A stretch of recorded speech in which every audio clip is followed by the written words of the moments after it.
Hola a todos, espero estén muy bien, bienvenidos a un nuevo video.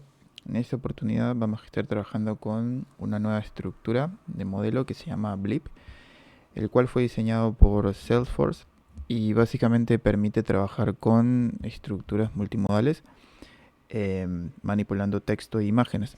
Tiene algunas cosas interesantes respecto a su funcionamiento, así que bueno, básicamente vamos a mirar cómo opera.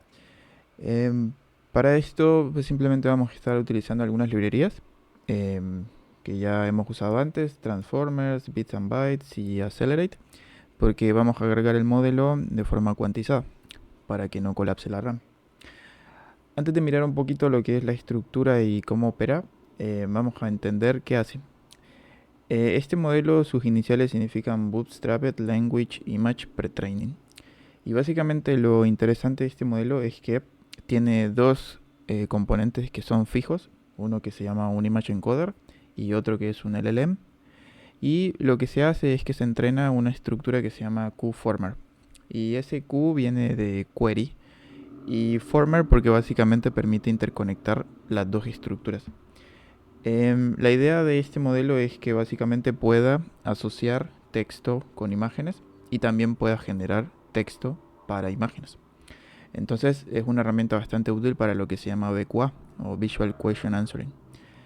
En general, como les decía, tiene dos componentes, un LM y un Image Encoder, y eso permite entrenar a un QFormer. Y para entrenar este QFormer se necesitan distintas queries y texto. Bien. ¿Cómo se hace el proceso de entrenamiento? Pues básicamente tiene dos etapas. En la primera etapa lo que se hace es que se define el Image Encoder y el LM que se va a usar y se entrena el Query Former con tres tipos de pérdidas. Una pérdida que va asociada a qué tanto se parece una imagen a un texto. Después otra pérdida que está asociada a qué tanto se parece ese texto a todas las imágenes consideradas, que esa se llama Image Text Matching Loss. Y la última es básicamente una pérdida en la generación de texto a partir de imágenes, ¿no? Entonces al final tiene tres componentes que hacen que sea básicamente ajustable a la generación de texto basada en imagen como a la descripción de imagen basada en texto. Y básicamente eso es un poco la idea detrás de lo que hace. Es muy parecido a lo que hacen los modelos de Vision de GPT o el mismo Claude. Bien, incluso el de Gemini también. Ahora, para ver cómo funciona, pues simplemente uno puede cargar una imagen. Eh, yo por acá dejé un poquito lo que es un ejemplo. En el paper original, que también les voy a dejar en el enlace, ahí se muestran como distintas posibilidades, pero preferí trabajar con esta, me pareció interesante. Básicamente es una estatua un poco compleja con un fondo también bastante llamativo. Entonces lo que hacemos es simplemente cargar la imagen y luego lo que hacemos es definir el modelo. Para cargarlo, como les decía, vamos a estar utilizando una versión cuantizada. Vamos a usar 8 bits y utilizar bits and bytes. Entonces acá simplemente se carga esa configuración y además se carga el modelo. El modelo entonces tiene un optimizer. Este optimizer es el que permite hacer la conexión entre el encoder de imagen y el LM. Y básicamente pues tiene el mismo nombre. Si se dan cuenta fue entrenado por Salesforce y se le llamó así, Blip 2. Hay distintas versiones, pero esta es una versión pequeña de 2.7 billones de parámetros. Después se carga formalmente lo que es la estructura completa del modelo y se le pasa al nivel de cuantización. Acá básicamente se define el tipo de dispositivo que vas a usar. Si tienes una GPU pues va a funcionar y si no, no pasa nada. Y aquí simplemente para controlar la cantidad de memoria RAM en la GPU. Bien. Luego, ahora sí, lo interesante. Hay distintas cosas que uno puede hacer con este modelo. La primera es hacer un caption de imágenes. Hay que tener presente que como estamos utilizando la versión cuantizada, pues seguramente va a ser no tan preciso, pero sí va a lograr tener algún nivel eh, de estructura llamativa. Bien. Así que bueno, para hacerlo pues simplemente hay que pasar por el procesador la imagen. Eso se va a encargar de convertir la imagen en una estructura numérica que después puede ser pasada por el modelo y a partir de eso generar el texto. Por default, si tú no le pasas al modelo ningún texto en lo que es Cuando vas a usarlo, pues simplemente lo que va a pasar es que va a generar un texto a partir de la imagen, tratar de describirla. O si se quiere, hacer un caption simplemente de esa imagen.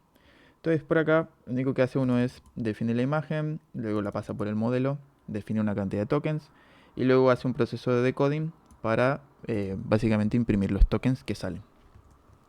¿Y qué imagen va a describir? Pues que en este caso va a ser esta de acá, ¿no?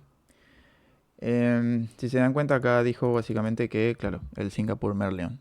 En este caso, bueno, lo hace bien. Tiene sentido, es la estatua que está viendo ahí, ¿ya? No hace más porque al final son pocos tokens y de nuevo, la versión cuantizada es limitada. Ahora, otra cosa que se puede hacer es, por ejemplo, pasarle un texto y que él continúe lo que uno quiere, ¿no? Darle como una secuencia y que a partir de eso lo utilice como input junto con la imagen y a partir de eso termina el texto.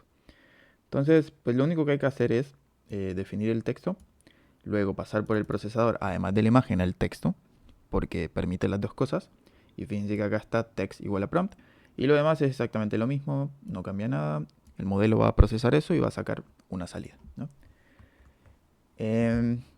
Y por acá abajo vamos a tener lo que él interpretó. Dice, mira, this is a picture of a statue in Singapore.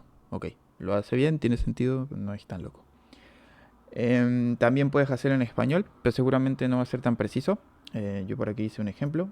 Esto es una figura de, a ver que también lo hacía, ¿no? Seguramente la cantidad de tokens de español para entrenar este modelo no son tantas como la información en inglés, pero seguramente va a ser capaz de hacer algo con esto, ¿no? Y bueno, ahí por ejemplo, fíjense que no lo hace muy bien precisamente por eso, ¿no? Este modelo es, así como todos los LLM, son probabilísticos, así que probablemente si lo vuelvo a ejecutar no exactamente me dé lo mismo siempre. Así que también hay que tener eso presente. Fíjense que ahí sí escribió otra cosa, ¿bien?